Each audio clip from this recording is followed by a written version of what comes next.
मित्रों, एक बार फिर से स्वागत है आपका आज के इस वीडियो में। दोस्तों, आज हम लोग उन 5 कन्याओं के बारे में जानेंगे जिनका संबंध एक से अधिक पुरुषों के साथ होने के बाद भी उन्हें पवित्र माना गया है और उनके स्मरण मात्र से मनुष्य के सारे पाप धुल जाते हैं।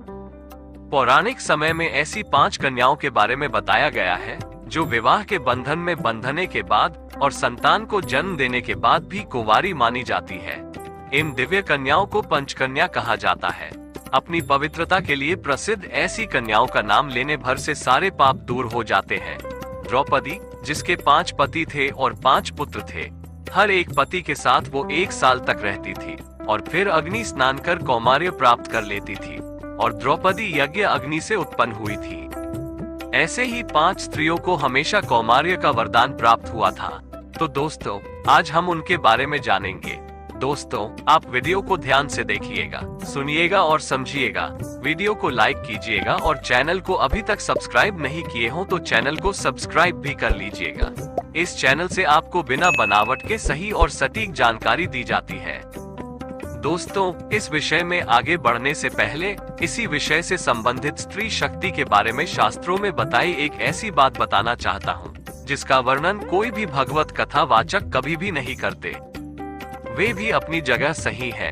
यह वाक्य भी ऐसा है जिसे बताने से समाज में अराजकता फैलने का खतरा हो सकता है, लेकिन सत्य को छुपाना भी पाप है। सत्य ही ईश्वर है या ईश्वर सत्य स्वरूप है। और श्री वेद व्यास द्वारा रचित शुक सागर, जिसे भगवत महापुराण भी कहा जाता है, के 6ठे स्कंध के 9वें अध्याय में इसका वर्णन भी है। तो जो भी इस महापुराण का ठीक से अध्ययन करेगा वह तो समझ ही जाएगा। तो फिर इसे छुपाने की क्या आवश्यकता है।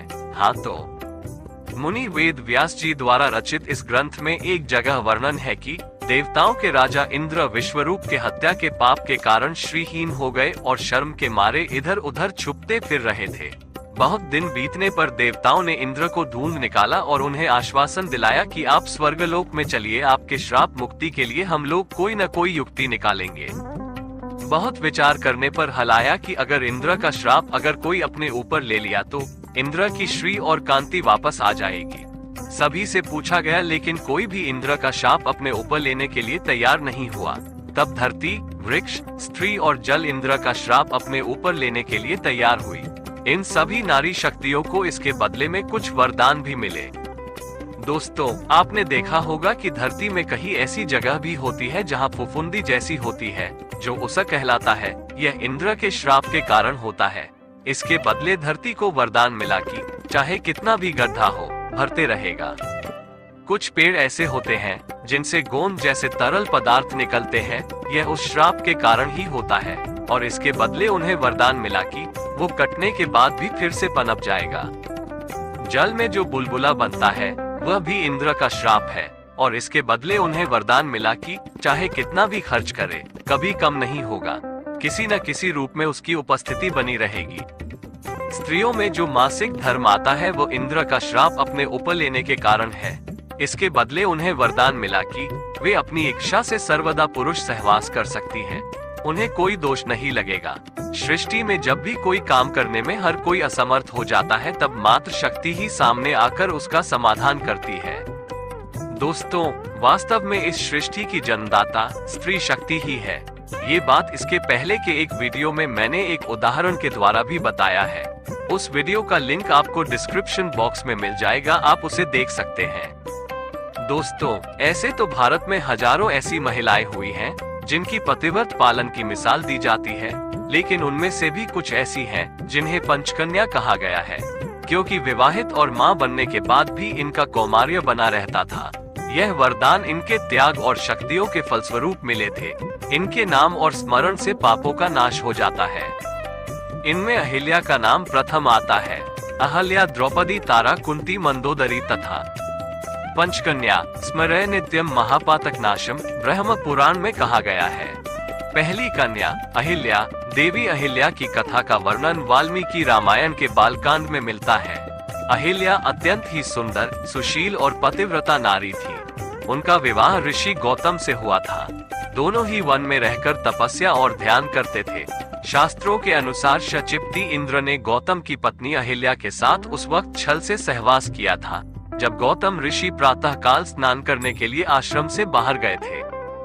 लेकिन जब गौतम मुनि को अनुभव हुआ कि अभी रात्रि शेष है और सुबह होने में समय है, तब वे वापस आश्रम की तरफ लौट चले। मुनि जब आश्रम के पास पहुंचे तब इंद्र उनके आश्रम से बाहर निकल रहे थे। इन्होंने इंद्र को पहचान लिया। देखते ही वो क्रोध से व्याकुल हो उठे। वहीं दूसरी ओर उनकी पत्नी ने जब अपने पति को अपने सामने खड़ा पाया तो उन्हें सारी बात समझ में आने लगी। अनजाने में किए गए अपराध को सोचकर उनका चेहरा पीला पड़ गया।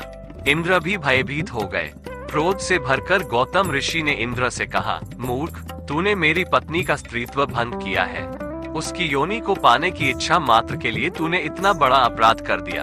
यदि तुझे स्त्री योनि को पाने की इतनी ही लालसा है तो मैं तुझे श्राप देता हूँ कि अभी इसी समय तेरे पूरे शरीर पर 1000 योनियां उत्पन्न हो जाएगी।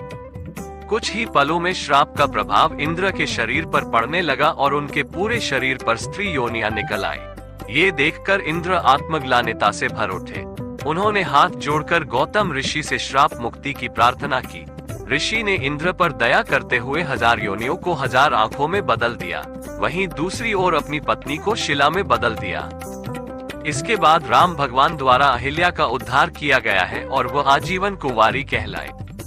इंद्र को देवराज की उपाधि देने के साथ ही उन्हें देवताओं का राजा भी माना जाता है, लेकिन उनकी पूजा एक भगवान के तौर पर नहीं की जाती। इंद्र द्वारा ऐसे ही अपराधों के कारण उन्हें दूसरे देवताओं की तुलना में ज्यादा आदर सत्कार नहीं दिया जाता।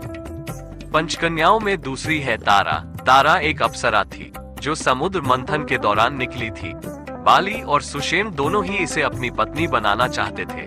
उस वक्त निर्णय हुआ कि जो तारा के वामांग में खड़ा है वो उसका पति और जो दाहिने हाथ की ओर खड़ा है वो उसका पिता होगा। इस तरह बाली का विवाह तारा से हो गया। बाली के वध के बाद उसकी पत्नी तारा को बहुत दुख हुआ। तारा एक अप्सरा थी। बाली को छल से मारा गया। ये जानकर उनकी पत्नी तारा ने श्रीराम को कोसा और उन्हें एक श्राप दिया।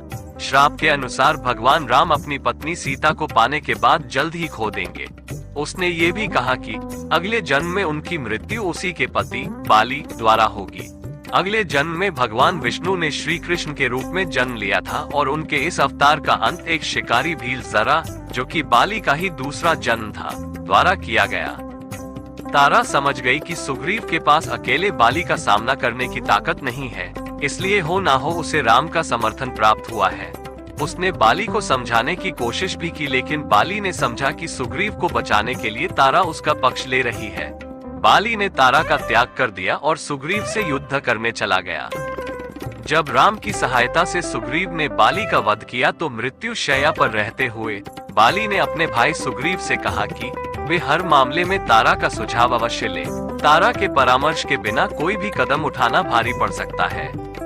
तीसरी कन्या है मंदोदरी। लंकापति रावण की पत्नी मंदोदरी को चिर कुमारी भी कहा जाता है, जो कि राक्षस राज मयासुर और हेमा की पुत्री थी। मंदोदरी की मां हेमा अप्सरा थी, लेकिन पिता राक्षस कुल के थे। इस कारण मंदोदरी अत्यंत सुंदर और आदि दानव थी। रावण से विवाह का वरदान मंदोदरी को भगवान शिव से मिला था। रावण से विवाह के बाद मंदोदरी ने अक्षय कुमार, मेघनाद और अतिकाय जैसे पुत्रों को जन्म दिया। मंदोदरी को चिर कौमार्य का वरदान प्राप्त था, इसलिए पुत्रों को जन्म देने के बाद भी उसका कौमार्य भंग नहीं हुआ। चौथी कन्या है कुंती। यदुवंशी राजा शूरसेन की पृथा नामक कन्या और वसुदेव नामक एक पुत्र था। पृथा नामक कन्या को राजा शूरसेन ने अपनी बुआ के संतानहीन लड़के कुंतीभोज को गोद दे दिया। कुंतीभोज ने इस कन्या का नाम कुंती रखा। इस तरह पृथा अर्थात कुंती अपने असली माता पिता से दूर रही। कुंती अपने महल में आए महात्माओं की सेवा करती थी। एक बार वहां ऋषि दुर्वासा भी पधारे। कुंती की सेवा से प्रसन्न होकर दुर्वासा ने कहा, पुत्री, मैं तुम्हारी सेवा से अत्यंत प्रसन्न हुआ हूँ, अतः तुझे एक ऐसा मंत्र देता हूँ जिसके प्रयोग से तू जिस देवता का स्मरण करेगी वो तत्काल तेरे समक्ष प्रकट होकर तेरी मनोकामना पूर्ण करेगा। इस तरह कुंती को एक अद्भुत मंत्र मिल गया। कुंती का विवाह हस्तिनापुर के राजा पांडु से हुआ था। कर्ण सहित कुंती के युधिष्ठिर, अर्जुन और भीम नामक 3 और पुत्र थे। नकुल और सहदेव पांडु की दूसरी पत्नी माद्री के पुत्र थे। संतान प्राप्ति के बाद भी कुंती का कौमार्य पवित्र माना गया। पांचवी कन्या है द्रौपदी कहते हैं कि द्रौपदी का जन्म यज्ञ से हुआ था, इसीलिए उसे याज्ञनी कहा जाता था। द्रौपदी को पंचकन्याओं में शामिल किया गया है। द्रौपदी अत्यंत धीरजवान, पवित्र और महान महिला थी।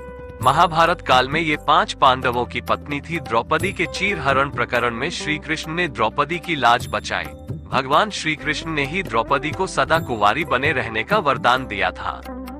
तो दोस्तों, ये थी पंचकन्याओं की संक्षिप्त जानकारी, जिनके स्मरण मात्र से मनुष्य के सारे पाप मिट जाते हैं। धन्यवाद। शुभमस्तु।